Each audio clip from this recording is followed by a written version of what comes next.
दोस्तों आज के इस वीडियो में मैं आपको दो महान लेजेंडरी लोगों के ऐसे पावरफुल किस्से सुनाने वाला हूँ जो आपको ये बताएंगे कि पढ़ाई क्या होती है और क्यों की जाती है। और अगर ये चीज आपके समझ में आ गई तो आपका सिर्फ पढ़ाई में मन ही नहीं लगेगा बल्कि आप एक नया कीर्तिमान स्थापित कर सकोगे। लेकिन उससे पहले मैं आपसे पूछता हूँ कि पढ़ाई क्या है। आप सोच रहे होंगे कि मैं इतना बेसिक सवाल क्यों पूछ रहा हूँ। हम यहाँ पढ़ाई में मन कैसे लगाएं इस सवाल का जवाब जानने आए हैं। और आप हमें ये क्या सिखा रहे हो? अगर आपकी भी यही सोच है तो इसे बदलने की जरूरत है, क्योंकि यही किसी भी बेसिक चीज या सवाल को कम आंकने की आदत हमें आगे की राह तय करने ही नहीं देती। दोस्त हमेशा याद रखना कि घर की असल मजबूती उसकी दीवार या छत से नहीं आकी जाती बल्कि उसके बेस से आकी जाती है। जितना मजबूत घर का बेस होगा घर उतना ही मजबूत होगा। इसलिए पहले बेस को पक्का कर लो, फिर सोचना कि इसके आगे का क्या प्लान होगा। इतना बताने के बाद मैं आपसे दोबारा वही सवाल पूछना चाहता हूँ कि पढ़ाई क्या है, पढ़ाई का असली मायनों में क्या मतलब है। मैं गारंटी दे सकता हूँ कि इस बार आप में से ज्यादातर लोगों के मन में कंफ्यूजन पैदा हो गया है कि पढ़ाई किसे कहें। इसको लेकर आप श्योर नहीं हो पा रहे हो, लेकिन चिंता मत कीजिए। आपके मन में जो भी कंफ्यूजन है, जो भी डाउट्स हैं, वो अब क्लियर होने वाले हैं। पढ़ाई एक ऐसा शब्द है जिसका अर्थ आसानी से समझा नहीं जा सकता। इसका अर्थ वही समझ सकता है जिसने इसका महत्व जाना है। हमारे एजुकेशन सिस्टम और आसपास की शिक्षा से जुड़ी जो भी चीजें हैं, इसने हम सभी के मन में पढ़ाई के मतलब को इतना आसान और पता नहीं क्यों इतने निचले स्तर पर बताया है, जिस कारण पढ़ाई का महत्व जितना विशाल होना चाहिए वैसा ना होकर हमारे लिए बिल्कुल ही बौना हो जाता है। हम जब भी पढ़ाई नाम का यह शब्द सुनते हैं तब हमारे दिमाग में स्कूल, टीचर्स, बुक, पेन, बस इन्हीं चीजों की तस्वीरें बननी शुरू हो जाती है, क्योंकि पढ़ाई का मतलब यही होता है। ऐसी मेंटालिटी हमारी बन चुकी है जो कि पूरी तरह सही नहीं है। पढ़ाई का सही अर्थ है कि हमने जो भी सपना देखा है उस सपने को पूरा करने के पीछे की गई मेहनत। और सबसे इम्पोर्टेंट बात, मैंने जिस सपने का जिक्र यहाँ किया है उसका मतलब अच्छी गाड़ी, घर, बंगला और खुशहाल लाइफ, इससे बिल्कुल भी नहीं है। एक विजनरी सपना वो होता है जिसका इंटेंशन प्योर हो, जिससे इंसानियत की भलाई हो।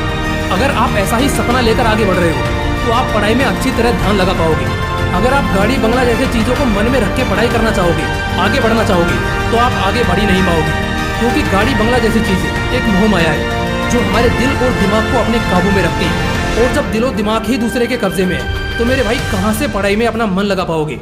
इसलिए एक प्योर इंटेंशन लेके आगे बढ़ो, तब आप अपना सपना पूरा कर पाओगे। साथ ही गाड़ी, घर, बंगला तो आपका सपना पूरा होने के बाद अपने आप आ जाएगा।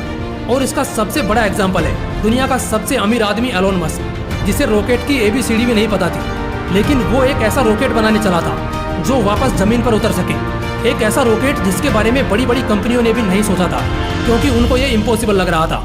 इसने कई रॉकेट कंपनियों से हेल्प मांगी, लेकिन सबने इसका मजाक बना दिया। अब क्योंकि इसने जो सपना देखा था उसे तो इसे किसी भी कीमत पर पूरा करना था। ये था उसका प्योर इंटेंशन जिसको लेकर वो आगे बढ़ा। और जिस बंदे को रॉकेट की ABCD भी नहीं पता थी, उसने रॉकेट के बारे में पढ़ना शुरू किया और उसने इतनी किताबें पढ़ी, इतनी नॉलेज गेन की जो शायद किसी भी बड़े से बड़े रॉकेट इंजीनियर के पास नहीं थी। और फिर कुछ ही सालों में उसने खुद के दम पर वापस जमीन पर उतरने वाला रॉकेट बनाकर सबको हिला दिया। दोस्तों इस कहानी से आपको समझ आ गया होगा कि एलोन मस्क ने रॉकेट के ऊपर इतनी किताबें कैसे पढ़ ली, उसका पढ़ने में मन कैसे लगा, क्योंकि उसके पास एक प्योर इंटेंशन था, एक लक्ष्य था, एक सपना था कि उसे जमीन पर उतरने वाला रॉकेट बनाना है। अगर अभी भी आपको नहीं समझ आया कि पढ़ाई का मतलब क्या होता है, तो हमारी आजादी के लिए जिन देश के सपूतों ने अपनी जान न्यौछावर कर दी, उनके सपनों को जानो, समझो, तब आपको पता चलेगा कि पढ़ाई जीवन में क्या बदलाव लेकर आ सकती है। शहीद आजम भगत सिंह, इनका जब जिक्र होता है तब हमें एक ही बात याद आती है कि भगत सिंह 23 साल के एक नौजवान थे जिनकी रगों में देश की आजादी के लिए खून खोल रहा था। और इसलिए उन्होंने अंग्रेजों के खिलाफ लड़ाई लड़ना शुरू किया। लेकिन इस लड़ाई में वो पकड़े गए और अंत में खुशी खुशी देश के लिए फांसी के तख्ते पर चढ़ गए। क्या शहीद आजम ने इसी बात के लिए हमारे दिलों में जगह बनाई है? क्या इसी कारण हम आज भी उन्हें अपना आइडियल मानते हैं? नहीं, भगत सिंह वो नाम है जिन्हें अगर सबसे बड़ा देशभक्त भी कहा जाए तो कुछ गलत नहीं होगा, क्योंकि उन्होंने न सिर्फ देश के लिए अपनी जान न्यौछावर कर दी, बल्कि उन्होंने देश को लेकर एक सपना देखा था, वो भी 20-21 साल की इतनी छोटी उम्र में।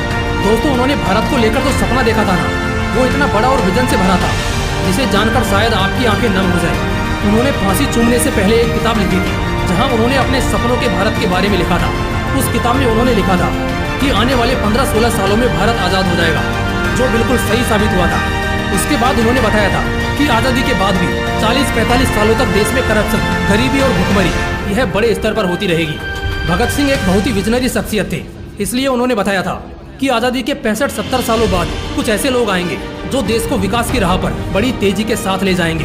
और सरप्राइजिंगली हमें ऐसा ही होते हुए दिखा है। अब आप खुद ही सोच कर देखो, आज के जमाने में क्या कोई 19-20 साल का लड़का इतना विजनरी हो सकता है जिससे वो देश के फ्यूचर को प्रेडिक्ट कर सके? शायद नहीं, लेकिन भगत सिंह ने ये कर दिखाया है। बताओ कैसे? सही शिक्षा और पढ़ाई से। उन्होंने पढ़ाई इसलिए नहीं की थी जिससे उन्हें किताबी ज्ञान मिल सके और वो उस ज्ञान का इस्तेमाल विदेश जाकर जॉब करने में करे, बल्कि उन्हें तो अपना सपना पूरा करना था।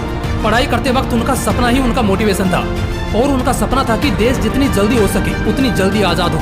उनका सपना था कि आज़ाद भारत में सभी समान होंगे, सबको शिक्षा और न्याय का समान हक मिलेगा और ये देश विकास की राह पर सभी को साथ लिए चल पड़ेगा। लेकिन अफसोस एक ही बात का है कि देश उनके सपनों को आज भी पूरा नहीं कर पाया है।